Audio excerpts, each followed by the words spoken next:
La gestion de vos réseaux sociaux dans un contexte de recrutement. Quoi mettre et quand le mettre. De plus en plus, il y a un fort intérêt à faire vivre une page d'entreprise. Il faut savoir quoi mettre, entre autres pour que les gens puissent nous suivre, ce qui donne un recrutement inbound, ce qui donne une bonne notoriété à votre entreprise. Aujourd'hui, je vous donne 3 conseils pour savoir quand et quoi publier. C'est parti!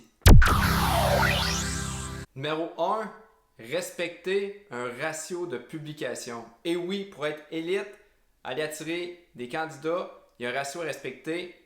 80%, ça doit être du contenu qui parle de votre entreprise, des bons coups des employés, des nouvelles tendances dans votre compagnie. Ça va être le premier ratio. Le deuxième ratio, ça va être 15%.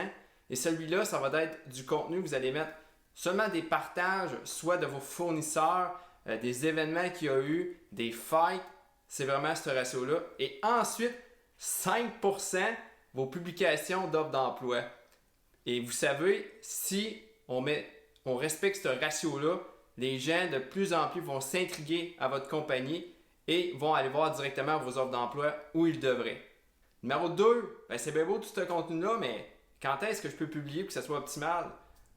Instagram, on dit que c'est de midi à 1h de l'après-midi, du lundi au vendredi. Pour Facebook, on parle du lundi aller au vendredi, mais ils ne marquent pas le mardi. Il y a sûrement quelque chose qui se passe le mardi. Mais ils disent de publier le lundi, mercredi, jeudi et vendredi de midi à 3h l'après-midi et le week-end de midi à 1h. Et pour LinkedIn, on parle de plus tôt le matin, soit du lundi encore au jeudi. Et on dit de mettre entre 7h45 à 10h45. Ensuite de ça, de midi 45 aller à 15h. Peut-être les meilleures périodes pour poster sur LinkedIn. La meilleure façon de savoir c'est quelle heure est de tester. Oui, en marketing, ils vont vous le dire souvent, testez votre marché. C'est vraiment ça qui va donner vos résultats. Ensuite de ça, il faut aussi savoir comment gérer toutes les publications que vous mettez, les résultats. Il y a différentes choses à voir. On peut séparer ça en 3 types de résultats. La conversion, ça va être vraiment un candidat appliqué à un post. Ça veut dire 1 à 1. Ça, c'est un résultat. Ensuite de ça, il va y avoir l'engagement, c'est-à-dire un like, un partage.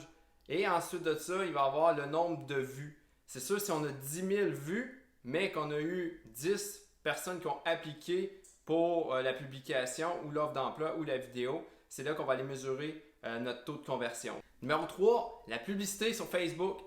Avant ça, les likes, tout le monde qui allait liker votre page recevait toute l'information que vous mettiez, aussitôt que vous mettiez de l'information sur votre page, il le recevait.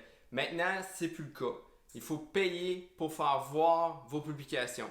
Cela veut dire que si vous voulez que votre beau contenu soit vu, il faut payer.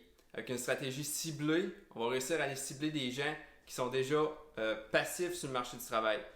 Quand je dis passif, il y a le actif, vous le savez sûrement, actif et passif.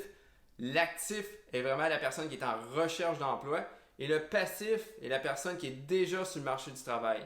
Mais pour aller chercher un like de cette personne-là qui est passif et de l'emmener vers votre page entreprise, ça prend du contenu de qualité, une vidéo, des photos sponsorisées pour aller réveiller la personne qui est déjà au travail.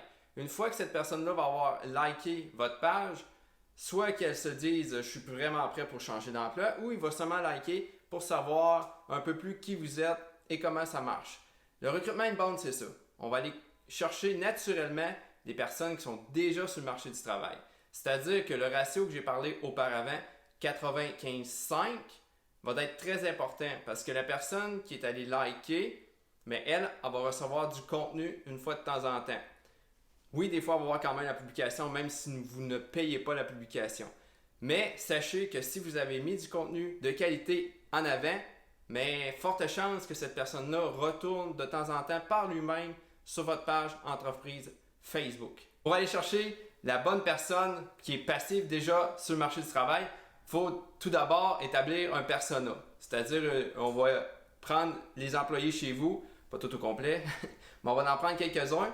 Puis on va savoir un peu quel âge qu'ils ont, où c'est qu'ils habitent, c'est quoi leur centre d'intérêt. Fait que quand on va mettre la publication en avant, payée, ben au moins on va être capable de cibler, ben c'est des personnes aux alentours de telle ville. Fait que la candidature, la personne qui est passive va voir votre contenu. Fait que le persona, c'est super important. Pour faire ça très bref, les réseaux sociaux, on doit passer maintenant vers ce stade. Si vous n'avez pas encore créé de page d'entreprise, commencez à le faire. Et déjà, de commencer à le faire, ça va être déjà un bon plus. Partez pas en disant hey, si je crée une page d'entreprise, je ne saurais pas quoi mettre. Créez-la, puis après ça, référez-vous à des personnes qui sont spécialisées là-dedans pour vous aider au moins à vous donner des conseils pour savoir quoi publier.